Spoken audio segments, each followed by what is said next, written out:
શ્રી ગણેશાય નમઃ. મિત્રો, તમારું સ્વાગત છે આપણી યુટ્યુબ ચેનલ રાધાકૃષ્ણ ભક્તિધારામાં. આજે આપણે સાંભળીશું પુરુષોત્તમ માસનો 7મો અધ્યાય, મલ માસ પુરુષોત્તમ માસ. તો ચાલો શરૂ કરીએ. શૌનકાદિ મુનિઓ બોલ્યા, હે સુત પુરાણી, તે પછી ગોલોકવાસી શ્રી કૃષ્ણએ શું કહ્યું ને શું કર્યું હતું તે અમને આપ કહો. સુત પુરાણી બોલ્યા, હે મુનિ શ્રેષ્ઠો, તમે મને જે પ્રશ્ન કર્યો તે જ પ્રશ્ન નારદ મુનિએ શ્રી નારાયણને કર્યો હતો. શ્રી નારાયણે નારદ ભગવાનને જે કહ્યું હતું તે હું તમને કહું છું, તે સાંભળો. શ્રી કૃષ્ણ ભગવાને શ્રી વિષ્ણુજીને કહ્યું, તમે મલમાસને લઈને આવ્યા છો તે ઠીક જ કર્યું છે. હું મારા ગુણો, કીર્તિ, પ્રભાવ, ઐશ્વર્યો, પરાક્રમો એવા બધા ગુણોનું દાન મલમાસને આપું છું.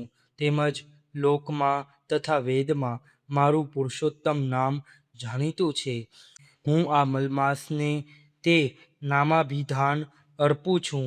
તેનો સ્વામી હું છું. મારી સમાનતા પામી આ મલમાસ બીજા બધા મહિનાઓમાં શ્રેષ્ઠ થશે. વળી તે જગતમાં પૂજ્ય તથા વંદન લાયક થશે. આની જે પૂજા કરશે તે સર્વ દારિદ્ર્યમાંથી મુક્ત થશે. આ માસમાં તીર્થ, વ્રત અને દાન કરનાર અઢળક ધનના માલિક બનશે અને મુક્તિ મેળવશે. જે કોઈ આ માસની યથાવિધિ પૂજા કરશે તેના પાપો બળીને ભસ્મ થઈ જશે. યોગી લોકો સંયમમાં રહી તપ કરી ઘણું સહન કરે છે, છતાં તેઓ મારા આ ધામને પામી શકતા નથી. પરંતુ જે આ પુરુષોત્તમ માસની પૂજા અને વ્રત કરશે તે જન્મ મરણના ભયથી મુક્ત અને આદિ વ્યાધિ તથા ગઢપણની ઘેરાયેલા સંસારને ફરી કદી પામતો નથી. તે મારું પરમધામ પ્રાપ્ત કરે છે. આ માસનો અધિષ્ઠાતા આજથી હું થાઉં છું અને તેને પ્રતિષ્ઠા અર્પું છું. તેનું નામ પણ પુરુષોત્તમ માસ આપું છું. તેના ભક્તોની ચિંતા રાત દિવસ હું જ કરવાનો છું. તેમના અપરાધોને હું માફી બક્ષીશ. બધા કરતાં આ ભક્તો મને વધુ પ્રિય હશે. જે અજ્ઞાની અને મૂર્ખ લોકો આ પુરુષોત્તમ માસમાં જપ, તપ, નિયમ અને દાન નહીં કરે તે કાયમ નરકવાસી બનશે.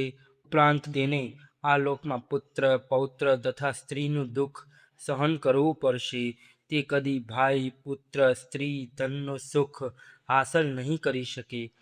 ફરીથી કહું છું કે આ માસમાં મારું પૂજન, વ્રત, દાન વગેરે કરવામાં આવશે તો તે સર્વ સુખો સહેલાઈથી પ્રાપ્ત કરી શકશે. કેમ કે બધા મહિનાઓમાં આ માસને ઉત્તમ કર્યો છે. માટે લક્ષ્મીપતિ, તમે આ મલમાસની ચિંતા છોડી દઈ જેને મેં પુરુષોત્તમ માસનું નામાભિધાન આપ્યું છે તેને લઈને વૈકુંઠ ધામમાં જાઓ. ભગવાન નારાયણ નારદજીને ઉદ્દેશીને બોલ્યા, હે નારદ, ભગવાન શ્રી કૃષ્ણના આવા વચનો સાંભળીને ભગવાન વિષ્ણુએ તેમને પ્રણામ કરીને અધિક મલમાસ સાથે ગરુડ ઉપર બેસીને પાછા વૈકુંઠ લોકમાં આવ્યા.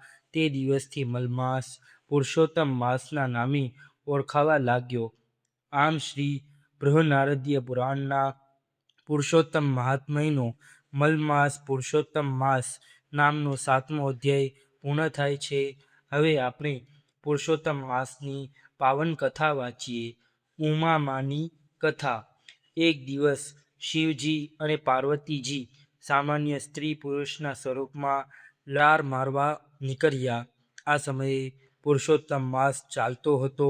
લોકોના ટોળે ટોળા નદીએ સ્નાન કરવા જતા હતા. કાઠાગોરમાનું ભોજન અને કથા વાર્તા સાંભળતા હતા. દાન દક્ષિણા આપી દેવ દર્શન કરતા હતા. ઠેક ઠેકાણે કથા વાર્તા ચાલતી હતી. ચોમાસું પૂરું થવા આવ્યું હતું.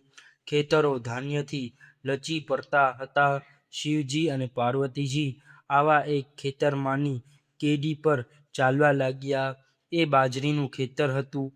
કેડી ઉપર બાજરિયા પડ્યા હતા. એમાંનું એક બાજરિયું પાર્વતીજીના ઝાંઝરમાં ભરાઈ ગયું. પાર્વતીજીનું આ બાબતે ધ્યાન ન હતું.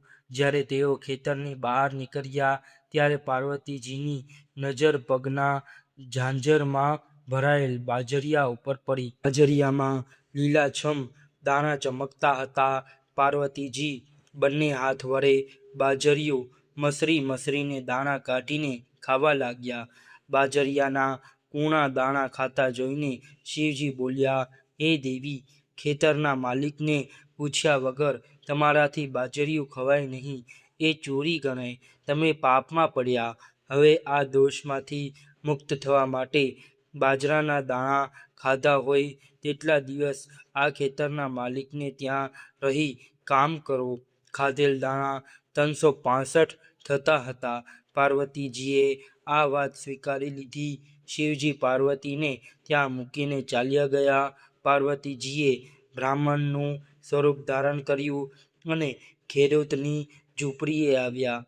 પુરુષોત્તમ માસ ચાલતો હોવાથી ખેડૂત અને તેની પત્ની નદીએ નાહવા અને દેવ દર્શન કરવા ગયા હતા.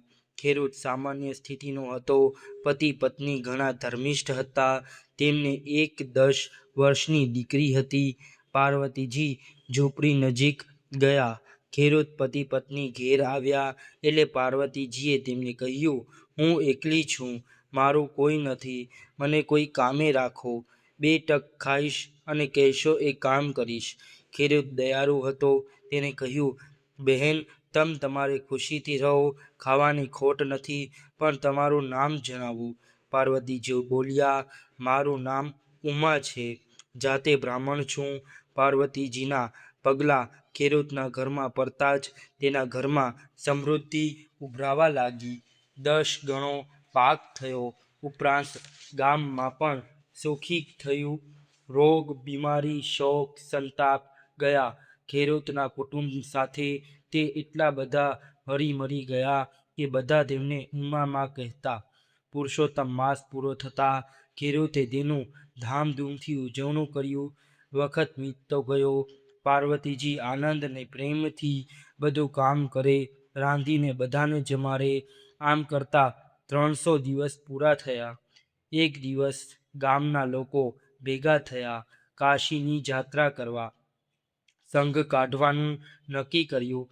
ખેડૂત અને તેની પત્નીને પણ સંઘમાં જવાની ઈચ્છા હતી, પણ દીકરી 10 વર્ષની હોવાથી ઘર કોણ સંભાળે તેની મૂંઝવણમાં પડ્યા. ઉમામાં ખેડૂતની આ મૂંઝવણ કરી ગયા અને પોતે તેમનું ઘર સંભાળશે તેમ કહ્યું.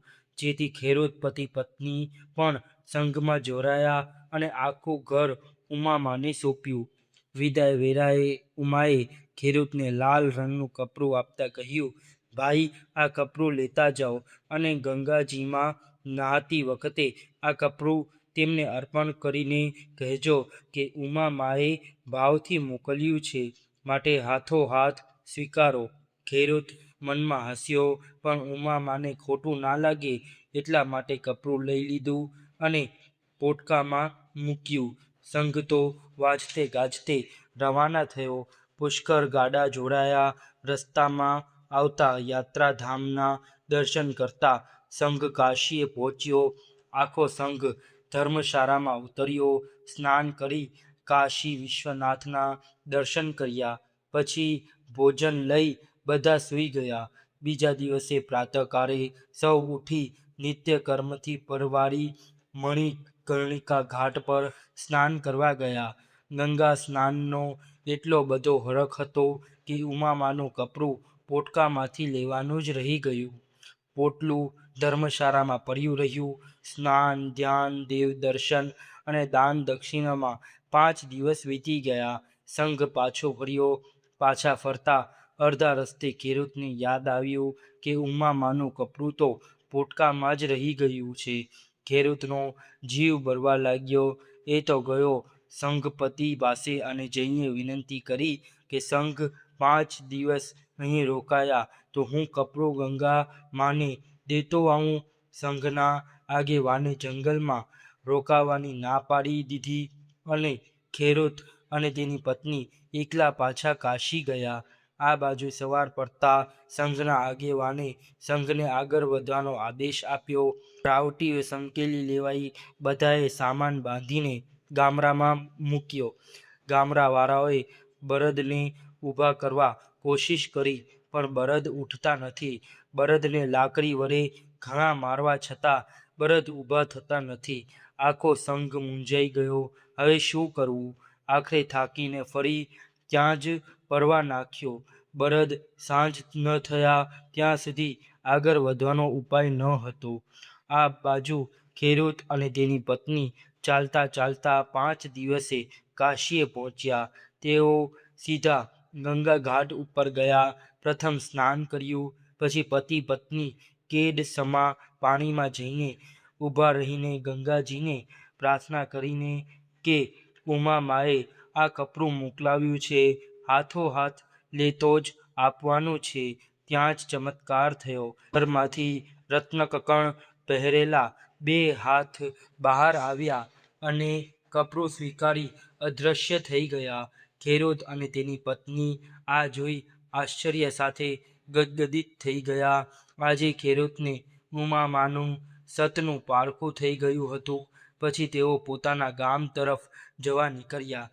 અધવચ્ચે જંગલમાં સંઘે પડાવ નાખેલો જોયો. તેઓને નવાઈ લાગી. તેઓ સંઘના આગેવાનને મળ્યા. આગેવાને જણાવ્યું, જે દિવસથી તમે અહીંથી ગયા છો તે દિવસથી અમારા બધા બળદો માંદા થઈ ગયા છે. તેઓને સારું થાય ત્યારે અહીંથી ઉપરાય. ખેડૂત અને તેની પત્ની બળદો પાસે ગયા. તેઓ બળદ પાસે જઈને હાથ ફેરવતા ગયા અને થોડી વારમાં બધા બળદો સાજા થઈ ગયા. આખો સંઘ ખેડૂત અને તેની પત્નીની ભક્તિના વખાણ કરવા લાગ્યા. થોડી વારમાં સંઘે પડાવ ઉઠાવ્યો. રસ્તામાં ખેડૂતે ઉમામાનું કપડું ગંગા મૈયાને હાથોહાથ લઈ લીધું. તે જણાવ્યું. ઉમામાનું આવું સત જાણી લોકો તરેહ તરેહની વાતો કરવા લાગ્યા. આમ કરતા સંઘ ગામને પાદરી આવ્યો. સંઘના સામૈયા થયા, ઢોલ વાગ્યા, મંગળ ગીતો ગવાયા. બધા ધૂન હરિ કીર્તન કરતા કરતા ગામમાં પ્રવેશ્યા. 360 દિવસો પૂરા થયા હતા. હવે ફક્ત 5 દિવસ બાકી હતા. ગામના લોકોએ ગંગા મૈયાએ ઉમામાનું કપડું જાતે આવીને સ્વીકાર્યાની વાત જાણી ત્યારથી તેમના દર્શન કરવા ગામ લોકો ખેડૂતને ત્યાં આવતા. આમ 3-4 દિવસ નીકળી ગયા. છેલ્લો દિવસ બાકી હતો. છેલ્લા દિવસે ઉમામા બોલ્યા, બહેન, આજે હું ભાઈનો ભાત ખેતરમાં દેવા જઈશ. કોઈ દિવસ ગઈ નથી. આજે તો ખેતરે જવું છે. ઉમામા ભાત લઈને ખેતરે ગયા. જ્યાં શિવજી તેમને છોડીને ગયા હતા તે સ્થાને આવીને તેઓ અદૃશ્ય થઈ ગયા. ઉમામા ભાત લઈને ગયા તે ગયા. ખેડૂત ભાતની રાહ જોતો રહ્યો. સાંજે ઘેર આવીને પત્નીને પૂછ્યું, આજે ભાત કેમ ન મોકલ્યા? પત્નીએ જણાવ્યું, ભાત લઈને ઉમામા સવારના 10 વાગ્યાના નીકળ્યા છે. તે તમને મળ્યા નથી.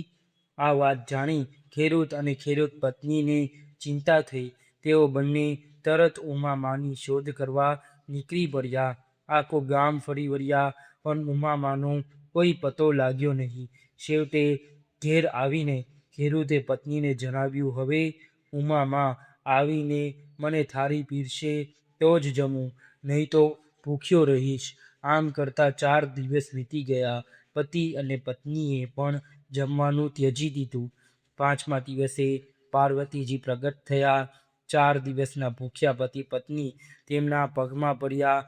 તરત પાર્વતીએ પોતાનું અસલી રૂપ ધારણ કરી પતિ પત્નીને આશીર્વાદ આપ્યા.